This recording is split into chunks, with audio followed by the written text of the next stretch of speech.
Hello everyone, welcome back to my channel. Today we are going to learn how to make this Tunisian crochet headband.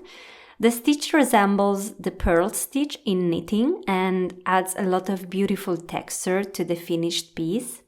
So I really hope you like the tutorial. This tutorial is suitable for beginners and experienced crocheters alike. So if you are a regular crocheter and have never tried Tunisian crochet before, don't worry, I'll try to explain everything as clear as possible, step by step.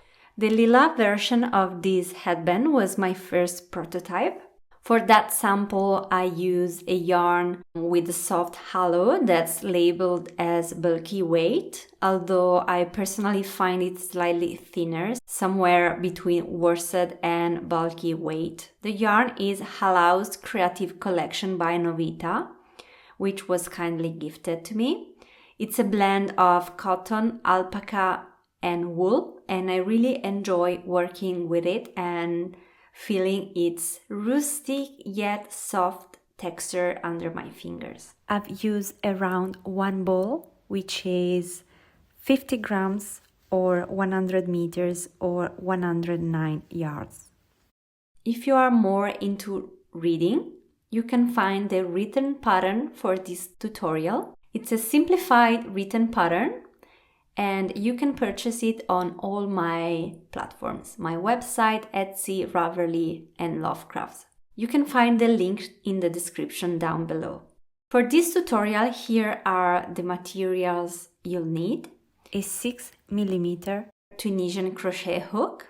I'm using a metal one, but you can use any Tunisian hook. If you don't have one, you might be able to use a regular crochet hook as long as it's at least 7 inches long and doesn't have a silicone handle or anything bulky that would prevent the stitches from sliding. A tapestry needle, scissors, a tape measure, stitch markers if needed. For the video tutorial, I'll be using 2 DK yarns held together, Hobby Woody Tweed and Hooked Salmon. I've used around half a ball each. I've linked all the products as well as suitable yarn substitutions in the description box below. The gauge swatch is 16 purl stitches for 11 rows in 4 inches square, which is 10 centimeters square. To begin, make a slip knot and chain 20.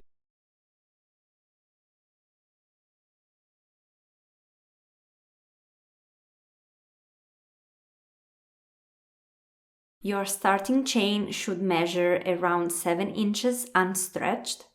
This measurement will change slightly as we work, and the final width will be around 5.5 inches. If you'd like a narrower headband, feel free to adjust the initial number of chains. I like to work into the back bump of the chain for the first row because it creates a cleaner and more elastic edge, but you can work into the front of the chain if you prefer. Skip the first chain and insert your hook into the second chain. Pull up a loop. Don't close the stitch like you would in regular crochet. Instead, continue inserting your hook into each chain and pulling up a loop.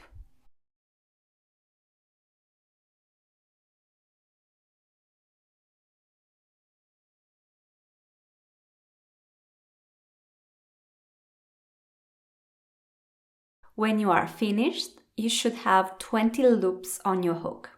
Now we'll begin the return pass, which closes these active stitches on the hook and completes the row.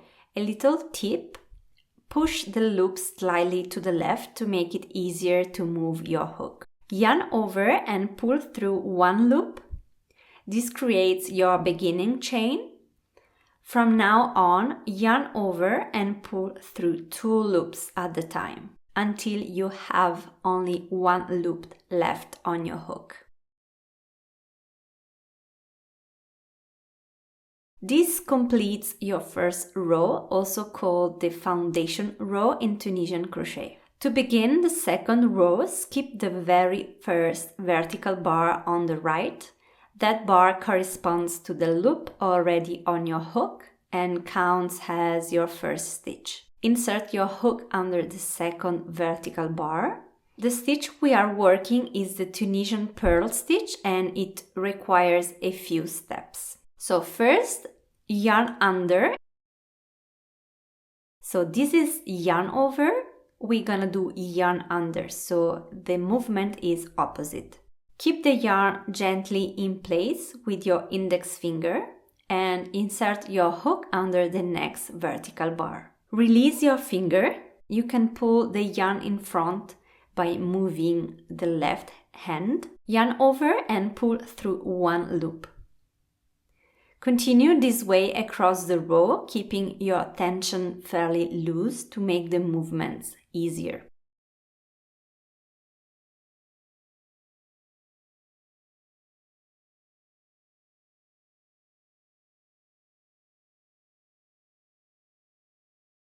You can also hold the yarn lightly with your left thumb as you pull through to help keep the tension even and to help keep the front yarn in place. When you reach the last vertical bar, we need to work into the beginning chain to finish the row. This can be a little tricky. So turn the side of your work slightly toward you. Look for a chain that looks like a small drop shape where the front loop slightly overlaps the smaller back loop. Insert your hook into that chain and pull up a loop. Now begin the return pass. Yarn over and pull through one loop to create the beginning chain. Then yarn over and pull through two loops all the way across until you have one loop left on your hook.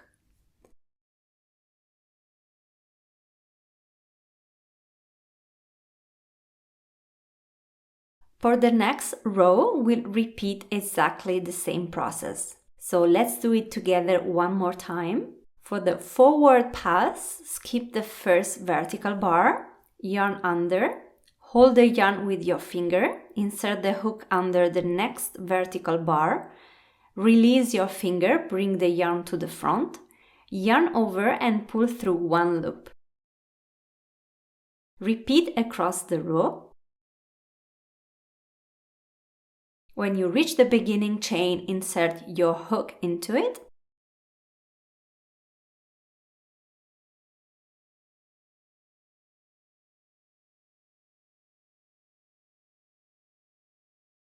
This is a good moment to count your stitches. You should have 20 loops on your hook. Yarn over and pull through one loop to create the beginning chain. If you'd like, you can place a stitch marker in that chain to make it easier to identify later. Then complete your return pass by yarning over and pulling through two loops all the way to the end. Repeat this row until your headband reaches the desired length, which should match your head circumference. For this sample, I worked 59 rows, which measure about 20 inches unstretched.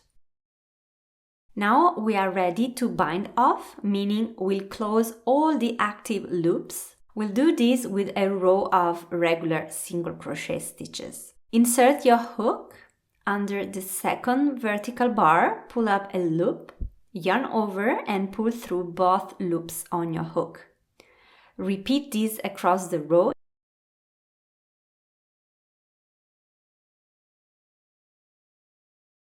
including the final chain stitch.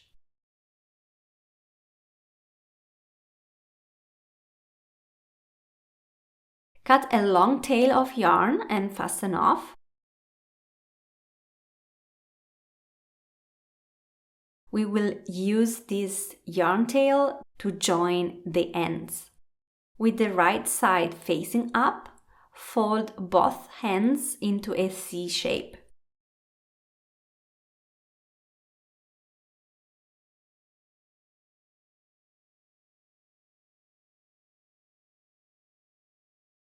Take the right end and insert the bottom into the mouth of the C shape on the left. Then wrap the top around the top of the C. You'll now have 4 layers stuck together to sew through. Thread your tail onto a tapestry needle and sew through all 4 layers.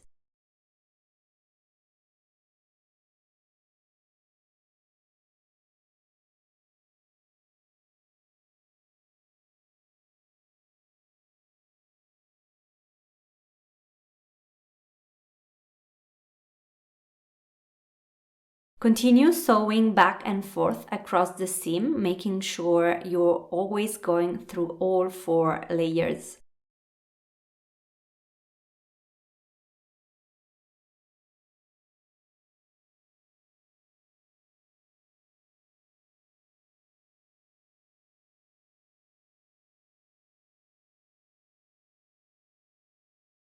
When you reach the end, sew back across one more time for extra security.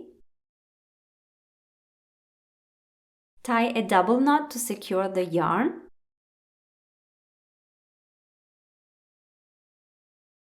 And wave in the yarn tail, trimming the excess. Thread the shorter yarn tail onto your needle, wave it in as well, and trim the excess.